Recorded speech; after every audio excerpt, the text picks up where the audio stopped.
EPAWA meteorologist Bobby Marchich here with your outlook for December 5th, 2018. For your Tuesday, we're expecting mostly cloudy skies across the region today. Might start off partly cloudy in some places this morning, but I think we go to mostly cloudy skies. A northern stream disturbance that's moving through that was disconnected from this system that's offshore will remain disconnected, and as a result, we just get the clouds from what may be a passing flurry in some areas. There is one area down here right in central and interior southern New Jersey, right in these areas right here. Just covered a couple counties here in coastal New Jersey or close to the coast, southeast of I-95. And what this is a inverted trough signature that's in association with this area low pressure that's out here. You can see the isobars are pointed inward like this, and this is where the inverted trough comes into place with this. So a little inverted trough that extends all the way back into about near Mount Holly, New Jersey, and kind of comes back here like this and attaches itself to the low pressure. So here is that inverted trough, and it will allow for some accumulating snow for some areas. Temperatures are going to be marginal as we go forward during the day, where you might get a little bit of an influence off the ocean that will cut down to maybe get some rain mixing in with that. But we do think there's some minor accumulations. Maybe some areas get it a coating to an inch or two, maybe even a spot or two get 3 inches out of this. These are very tricky to forecast because these inverted troughs are an area of converging air, and it's very tough to pinpoint exactly what area gets what. But these are the general areas here at 10 o'clock in the morning on the NAM high-res future simulated radar. And as we go forward through time, you can see that area expands along the inverted trough. So we're covering several counties in southern New Jersey across Burlington County, Ocean County, Gloucester, Camden, and Atlantic County. So looks like right along the Black Horse Pike down here in New Jersey is where we're going to be seeing that snowfall in and around the vicinity of that. But then as we get through the afternoon, might get some mixing near the coast just because of that influence of the ocean, the warmer ocean temperatures. But then after that, this will pull away by the time we get to this evening. So again, you can get a quick slushy, coating to an inch or two, maybe 3. I wouldn't be surprised if somebody even goes over 3 in these areas in a very isolated hyperlocal event down here in south central New Jersey. So we'll be on the lookout for that today. We have sent alerts for those areas that are possibly affected by that inverted trough today, but that is it across the region. Elsewhere, you're just looking at maybe a passing flurry and mostly cloudy skies.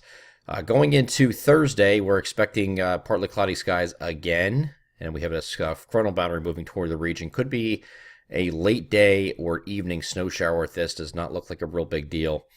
Very moisture-starved front as it moves through. This is just going to reinforce the cold air. So we get to start off the day with partly cloudy skies, then we turn mostly cloudy later in the day, and we have the opportunity for a passing flurry or snow shower across parts of the region, especially in the interior locations more so than farther southeast. Then we go to mostly sunny for the next couple of days and straight through the weekend. So the mostly dry pattern is going to continue for a very long time, it looks like. Here is Friday. Mostly sunny skies are expected there. Mostly sunny skies expected Saturday. Mostly sunny skies expected Sunday. You see what's creeping up from the south and west here. This is our storm we're keeping a close eye on. And this is the latest GFS run this evening that takes this all the way up to just about the Mason-Dixon line. So we have an opportunity for this. This is a trend north from where it was previously, and this is not something we can sleep on. I mean, the odds are still against this happening. We are still saying that we think this is going to stay to the south, but this is still too close for comfort, and it has to be watched very closely for any changes. And the reason there's some uncertainty with this system and so much questions of whether or not it can come up further north or does it stay to the south, it does favor staying further to the south, but it won't take much for it to move just a little bit further north and at least get our southern areas into some accumulating snowfall, at least a moderate event. And the reason we're having issues with that is because this is the 500 millibar map. And I don't see a bunch of crazy colors here, but your storm is actually sitting here at this point. Not pictured here because it's at a 500 millibar level, but there's a shortwave that's sitting up here. Like a little clipper type system. We put a little L right here. What this is doing is bringing in confluence, and that's all these. See these lines streaking down to the south and east. This is a confluence zone. So it's hard to see on this map here, but the wind direction along with this confluence, is coming in from the northwest, okay? And that northwesterly wind continues until you get right about here, okay? And south of there, the winds are southwesterly, just like this, and then they turn toward the coast up here like this. So what this, in this confluence zone, if this confluence was not there, this storm would be allowed to come up the coast a little bit further and affect more areas. But because this confluence is here, it can only get to where this line is. Wherever this confluence zone begins takes this storm out to sea and keeps it south of the region. So what we need to see, if you're a snow lover and you're wanting this to continue to trend north, you need to pay attention.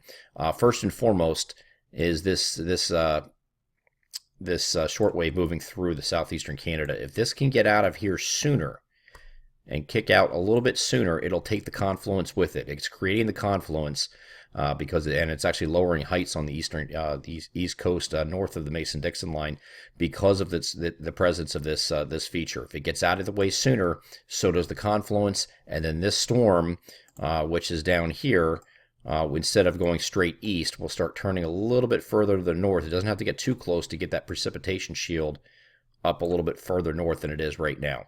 Again, that's not the call right now. The call is still that it remains south of the region, but we're going to monitor this very closely because it's getting awfully close. And this is a day 5 map.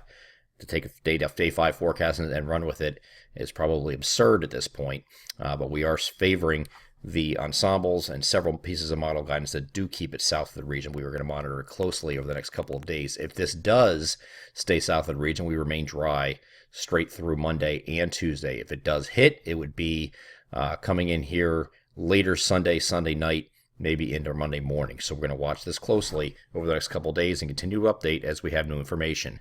I'm EPAWA meteorologist Bobby Martich. That is your outlook for December 5th, 2018. Have a great Wednesday.